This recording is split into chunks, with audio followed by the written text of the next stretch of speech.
Hi everyone, welcome back to my YouTube channel. I hope कि आप सब लोग बहुत अच्छे होंगे।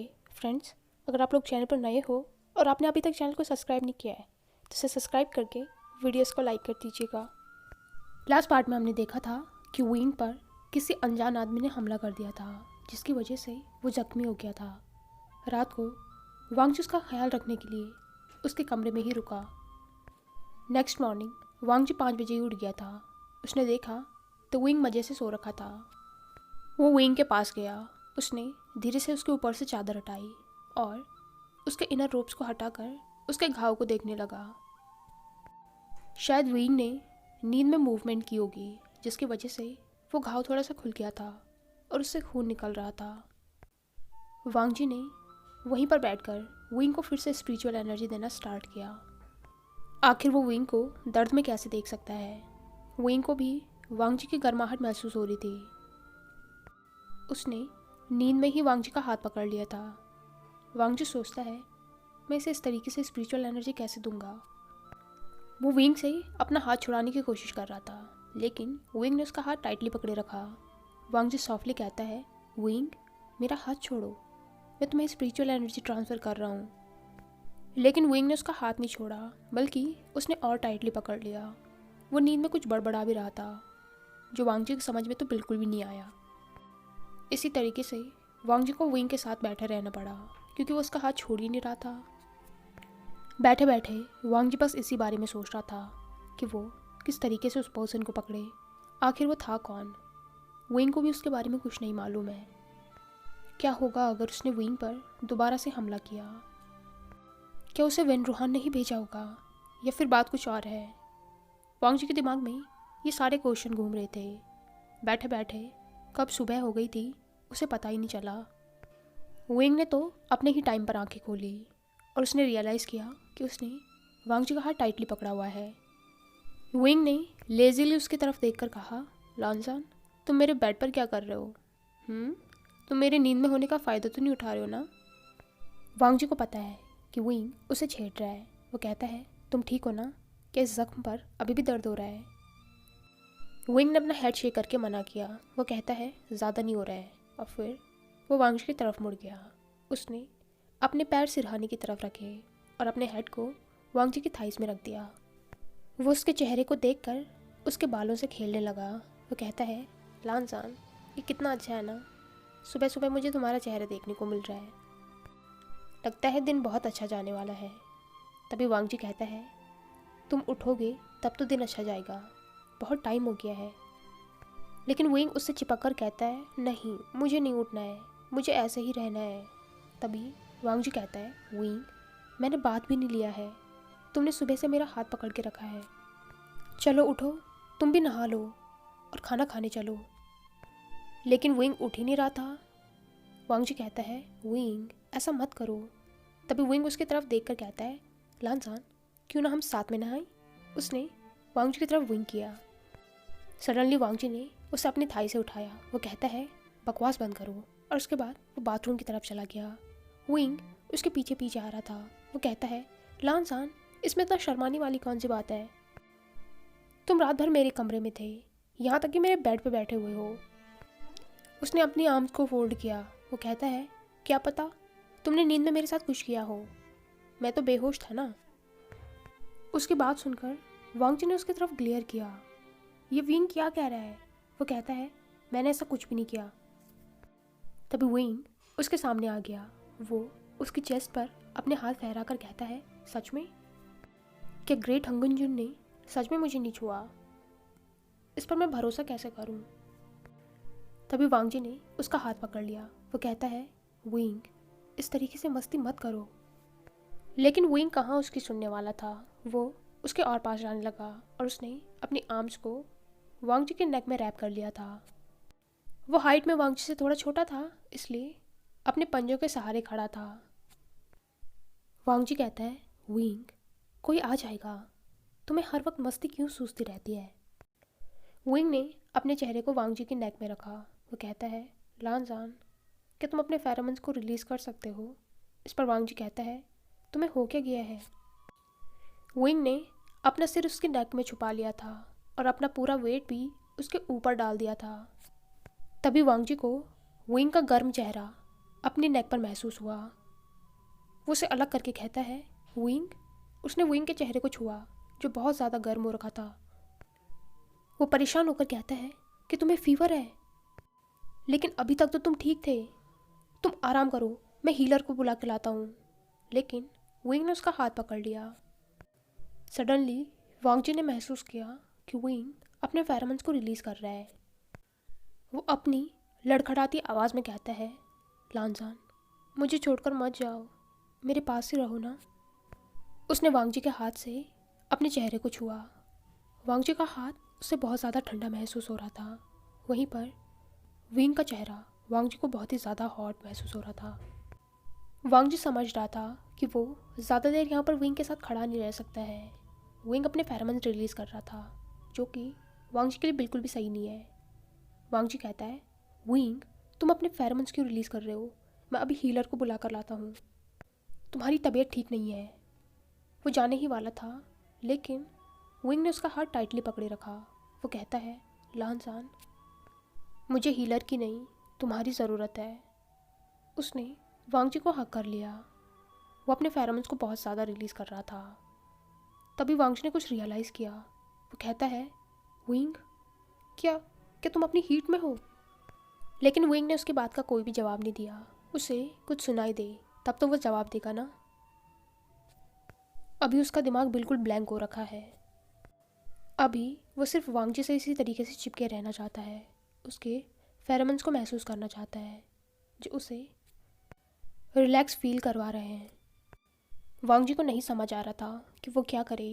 वो इस समय यहाँ पर विंग के साथ नहीं रह सकता है। इस तरीके से तो उसकी रट ट्रिगर हो जाएगी, और अगर उसने विंग को नुकसान पहुँचा दिया तब वो क्या करेगा। वो उसे अलग करने की कोशिश करके कहता है, विंग, मेरी बात सुनो, ये सब कुछ बिल्कुल भी अप्रोप्रिएट नहीं है। हम दोनों मैरिड नहीं हैं। मुझे देखो कि तुम्हारे पास कोई मेडिसिन है जिसे तुम अपनी हीट के टाइम पर लेते हो। विंग ने अपनी आंखें बंद कर ली थी। उसे बहुत ज़्यादा डिज़ी फील हो रहा था।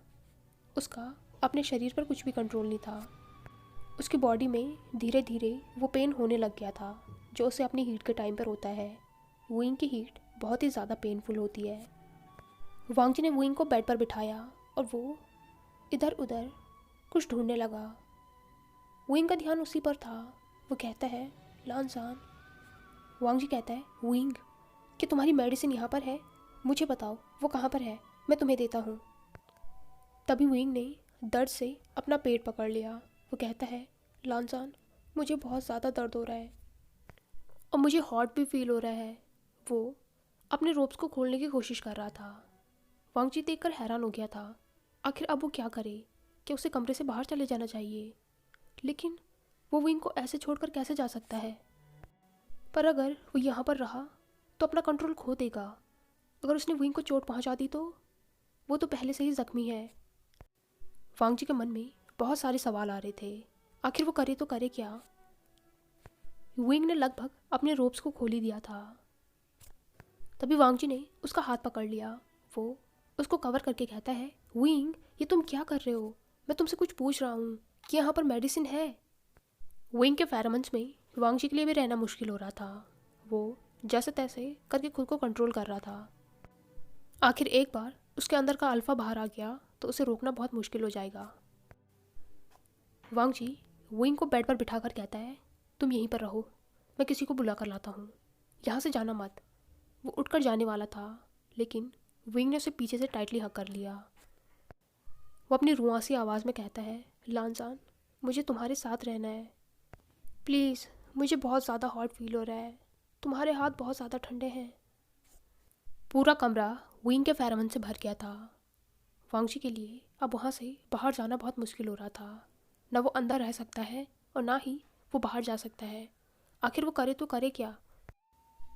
ऊपर से विंग ने उसकी कमर को इतना टाइटली पकड़ रखा था कि वांगजी को खुद ही दर्द महसूस होने लग गया था। उसने जैसे तैसे विंग के हाथों को अलग किया। वो उसके चेहरे को देख रहा था। विंग की आंखों से ही लग रहा था कि वो कितने ज़्यादा पेन में है। लेकिन ये क्या, वांगजी को उसका ऐसा चेहरा अट्रैक्टिव क्यों लग रहा है? विंग के बाल पूरे बिखरे हुए थे, चेहरा लाल हो गया था। गले से उसके रोब्स खुले हुए थे जिससे उसकी हाफ चेस्ट दिख रही थी और आंसुओं से उसकी आंखें भरी हुई थी। इस वक्त वो वांगजी को सच में हॉट लग रहा था। एक बार के लिए तो वांगजी सच में बहक गया था। फिर उसने जैसे तैसे खुद के दिमाग पर कंट्रोल पाया। वो खुद से ही सोचता है, नहीं ये सब कुछ ठीक नहीं है, मैं उसे हर्ट कर दूंगा, वो पहले ही हर्ट है, मुझ पर उसके फेरोमोन्स का असर हो रहा है, आखिर मैं क्या करूं। तभी उसकी नज़र विंडो पर गई। वो विंडो के पास गया और उसने उसे खोल दिया। बाहर से सुबह की ठंडी हवा अंदर आई जिसमें वांगजी ने गहरी सांस ली। लेकिन इससे वुइंग नाखुश हो गया था। उसका चेहरा उतर गया था, साथ में उसने पाउट भी कर लिया था। वांगजी वुइंग की तरफ मुड़ा जिसके चेहरे पर डिसअपॉइंटमेंट साफ साफ देखी जा सकती थी। उसने उसकी तरफ स्माइल किया। वुइंग को समझ तो नहीं आया कि वांगजी ऐसा क्यों कर रहा है। तभी वांगजी ने उसे सडनली अपनी गोद में उठा लिया। इससे तो वुइंग डर गया था। वो कहता है, लानसान, विंडो खुला है, कोई देख लेगा। लेकिन वांगजी ने उसकी बात को पूरा इग्नोर किया और वो उसे लेकर बाथरूम की तरफ चला गया। वुइंग कहता है, तुम मुझे यहाँ पर क्यों लेके आ रहे हो। तभी उसकी नज़र बाथ टब पर गई जो ठंडे पानी से पूरा भरा हुआ था। वुइंग ने हॉरर में वांगजी की तरफ देखा। वो कहता है, लानसान, मुझे तुम्हारे साथ रहना है। लेकिन वांगजी ने बिना उसकी बात सुने उसे उस पानी के टब में डाल दिया। पानी बहुत ज़्यादा ठंडा था और वुइंग की बॉडी बहुत ही ज़्यादा गर्म। वुइंग को अभी बहुत ज़्यादा अच्छा लगा। उसे थोड़ी ठंडक महसूस हुई। जितनी भी जलन उसके शरीर पर हो रही थी वो उस ठंडे पानी से थोड़ी शांत हो गई थी। लेकिन उसने फिर भी मुंह फुलाकर वांगजी की तरफ देखा। वांगजी ने उससे कहा, वुइंग तुम इस टब में ही रहना, मैं अभी आ रहा हूँ। इससे पहले कि वुइंग उसे रोक पाता, वांगजी जल्दबाजी में वहाँ से चला गया। तभी वुइंग को फिर से अपनी बॉडी में सनसनाहट महसूस हुई।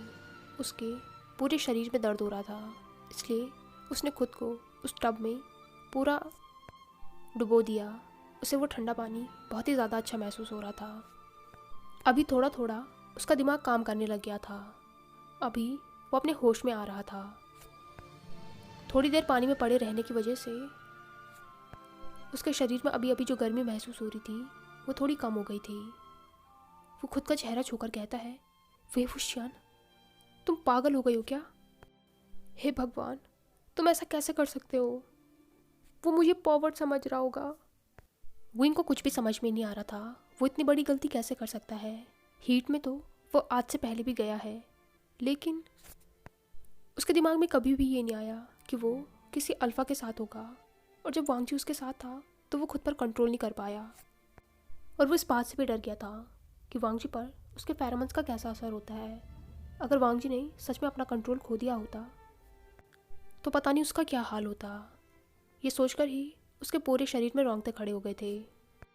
उसने अपने हाथों के नीचे अपना चेहरा छुपाया। वो कहता है, आखिर मैं उससे नज़रें कैसे मिलाऊंगा। वो सच कहता है, मैं सच में शेमलेस हूँ। मैं कैसे अपने डिज़ायर्स पर कंट्रोल नहीं रख पाया। वो टब में बैठा बैठा यही सोच रहा था। अब उसे बहुत ही ज़्यादा एम्बैरेसिंग फील हो रहा है। आखिर वो वांगजी के सामने कैसे जाएगा। तभी कमरे में दौड़कर यानली और मैडम यू आ गए। यानली वुइंग को आवाज़ दे रही थी, आशियन, आशियन, तुम कहाँ पर हो। वुइंग ने जैसे ही यानली की आवाज़ सुनी वो टब से बाहर आ गया। वो कहता है, शीजिए।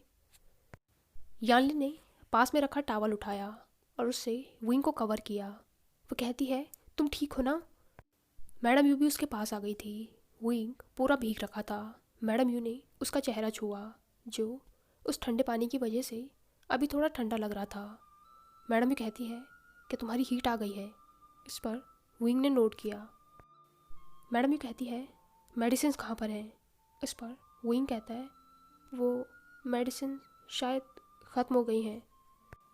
मैडम यू ने एक गहरी सांस ली। वो कहती है, ये गीले कपड़े बदलो और जल्दी बाहर आओ। वुइंग ने अपने उन गीले रोब्स को उतारा और उसके बाद कपड़े चेंज किए। यानली बैठकर उसके बालों को साफ कर रही थी। थोड़ी ही देर में वहाँ पर हीलर भी आ गई थी। वो कहती है, मास्टर वे, आप कैसे हैं। फिर वो देखकर कहती है, मास्टर वे, मैंने आपसे कहा था कि इस चोट को भिगाइएगा मत, तो आप पानी में क्यों गए? अभी तक तो वुइंग को अपनी चोट का कुछ भी होश नहीं था। हीलर की बात सुनकर उसने अपनी चोट देखी। तभी मैडम यू कहती है कि आपके पास हीट को सप्रेस करने वाली मेडिसिन हैं। इस पर हीलर ने उनकी तरफ देखकर नोट किया। फिर वो वुइंग को देखकर कहती है, राजकुमार, क्या आपकी हीट आ गई है? इस पर वुइंग ने नोट किया। यानली ने उसके बाल सुखा दिए थे। तभी मैडम कहती है, वुइंग, तुम बेड पर जाओ। वो हीलर से कहती है, आप उसकी चोट भी चेक कर लीजिए। हीलर ने वुइंग को उसकी हीट सप्रेस करने के लिए कुछ मेडिसिन दे दी थी, जिसे वुइंग ने ले लिया था और उसके बाद वो उसकी चोट पर बैंडेज करने लग गई थी। सब कुछ करने के बाद वो हीलर कहती है, ये हर्ब्स थोड़ी देर में अपना असर दिखाएंगी और हाँ, ये ज़्यादा स्ट्रॉन्ग नहीं है, तो आप इनको शाम को भी लेना। वुइंग ने नोट किया। हीलर के जाने के बाद मैडम यू वुइंग के पास आ गई। वो उसके चेहरे से उसके बालों को पीछे करके कहती है, तुम्हें कैसा महसूस हो रहा है कि तुम्हारे शरीर में ज़्यादा दर्द हो रहा है? इस पर वुइंग कहता है, हो रहा है। तभी वो कहती हैं, लानवांग जी, कहीं उसने तुम्हारे साथ कुछ किया तो नहीं? तुम्हारे फेरमन से वो आउट ऑफ कंट्रोल तो नहीं हुआ? वांग जी का नाम सुनते ही वुइंग ने मुंह बना लिया था। उसने अपना हेड शेक किया। मैडम कहती है, क्या हुआ? इस पर वुइंग कहता है, उसने मुझे ठंडे पानी के टब में डाल दिया। उसकी बात सुनकर यानली को हंसी आ गई, लेकिन मैडम ने उसकी तरफ देखा। वो कहती है, वो समझदार है। तभी वुइंग कहता है, क्या उसने ही आपको बताया? इस पर यानली कहती है, हाँ, सेनापति लान कितने ज़्यादा डर गए थे। वो दौड़कर हमारे पास आए। हम तो डर ही गए थे कि पता नहीं क्या हो गया। फिर उन्होंने हमें बताया कि तुम्हारी हीट आ गई है, इसलिए हम यहाँ पर आए। मैडम भी कहती है, वुइंग, तुम आराम कर लो, मेडिसिन का असर कुछ देर में हो जाएगा, तुम ठीक हो जाओगे। वुइंग ने नोट किया। यानली कहती है, मैं तुम्हारा खाना यहीं पर लेकर आ जाऊंगी। इसके बाद मैडम यू और यानली वहाँ से चले गए। उन दोनों के जाने के बाद वुइंग ने गहरी सांस ली और वो अपने बिस्तर पर लेट गया। अब 2-3 दिन तक उसे इस कमरे में ही रहना पड़ेगा। और वैसे भी ये उसका क्लैन तो है नहीं, पता नहीं यहाँ पर कैसे कैसे लोग होंगे।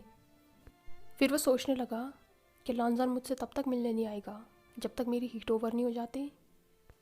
ओह गॉड, मैं क्या करूँ?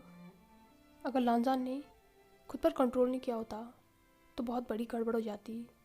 मुझे तो कुछ होश ही नहीं था। दूसरी तरफ वांग जी अपने कमरे में था। वो कुछ भी काम कर रहा था, उसका किसी भी काम में मन नहीं लग रहा था। उसके सामने बस वुइंग का वो चेहरा आ रहा था जब वो डेस्परेटली वांग जी की तरफ देख रहा था। वांग जी को अपनी बॉडी में अजीब सी सनसनाहट महसूस हो रही थी।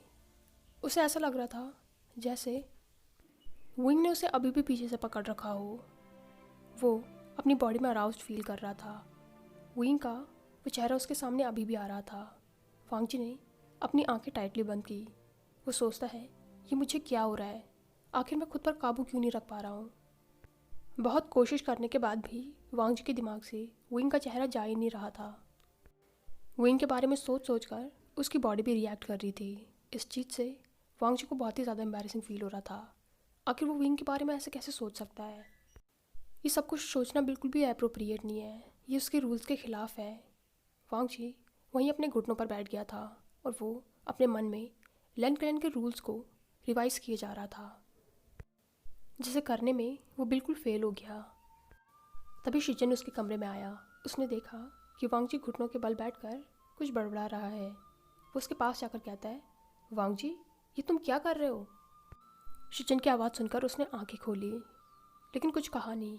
शिजन ने उसका चेहरा छुआ। वो कहता है, आखिर तुम्हें हुआ क्या है? शिजन ने महसूस किया कि वांग जी का चेहरा भी गर्म हो गया था और उसका शरीर भी कांप रहा था। वो कहता है, ब्रदर वुइंग। शिजन ने उसे ढंग से देखा। वो उसका चेहरा छूकर कहता है, वांग जी, तुम्हारी रट आ गई है। लेकिन वांग जी तो सिर्फ वुइंग का नाम लिए जा रहा था। इस पर शिजन कहता है, मास्टर वे ठीक है? तो वांग जैसे तैसे कहता है, वो हीट में है। शिजन समझ गया था कि वुइंग की हीट की वजह से वांग जी की रट ट्रिगर हो गई है, लेकिन वो अब वांग जी को संभाले कैसे? वांग जी तो बहुत ज़्यादा वायलेंट हो जाएगा। वो कहता है, मैंने तुमसे कहा था अभी के लिए विंग के फेरोमोन से दूर रहना, तुम्हारी रट ट्रिगर हो सकती थी। और देखो वो हो भी गया। शिचिन उसे उठाकर बेड पर ले गया। उसने उसे मेडिसिन्स दी। वो उठकर जाने वाला था, लेकिन वांगजी ने उसका हाथ पकड़ लिया। वो कहता है, ब्रदर मुझे विंग के पास जाना है। इस पर शिचिन कहता है, वांगजी तुम ऐसा नहीं कर सकते हो, तुम दोनों अभी मैरिड नहीं हो और ना ही तुमने उसे मार्क किया है। मैंने तुम्हें मेडिसिन दे दी है, थोड़ी देर में ये असर करेंगी, तुम चिंता मत करो, सब ठीक हो जाएगा। इस तरीके से अगले 2-3 दिनों तक विंग और वांगजी दोनों ही अपने कमरों में बंद रहे। विंग अपने कमरे में बैठा बहुत ज़्यादा बोर हो रहा था। वैसे तो अपने हीट के टाइम पे वो जियांग क्लैन में भी अपने ही कमरे में रहता है, लेकिन आजकल उसे कुछ ज़्यादा ही अजीब लग रहा है। वो बहुत ज़्यादा बोर फील कर रहा है। उसकी नज़र हर समय दरवाजे पर होती है। जब भी कोई दरवाज़ा खोलता है वो बहुत ज़्यादा खुश हो जाता है। शायद वो वांगजी का इंतज़ार करता है कि वो उसे देखने आया होगा, लेकिन ऐसा कुछ भी नहीं हुआ। विंग का मुंह उतरा हुआ था। वो वांगजी से बहुत ज़्यादा नाराज़ था। अपने ही मन में सोच रहा था, मुझे पता है कि मैं हीट में हूँ और उसे मेरे पास नहीं आना चाहिए, किसी भी अल्फ़ा को मेरे पास नहीं आना चाहिए, लेकिन एटलीस्ट वो मुझसे बात तो कर सकता है ना। आखिर वो इतने दिनों तक ऐसे कैसे मुझसे बात नहीं कर सकता। मुझे तो उसकी इतनी याद आ रही है कि उसे मेरी याद नहीं आ रही है। जब मैं यहाँ से बाहर जाऊँगा उससे बिल्कुल भी बात नहीं करूँगा। आखिर वो अपने आप को समझता क्या है। हाय एवरीवन, आई होप कि आपको ये पार्ट पसंद आया हो। अगर आपको ये वीडियो पसंद आई हो तो इसे लाइक, कमेंट, शेयर और चैनल को पक्का से सब्सक्राइब कीजिए। Thank you.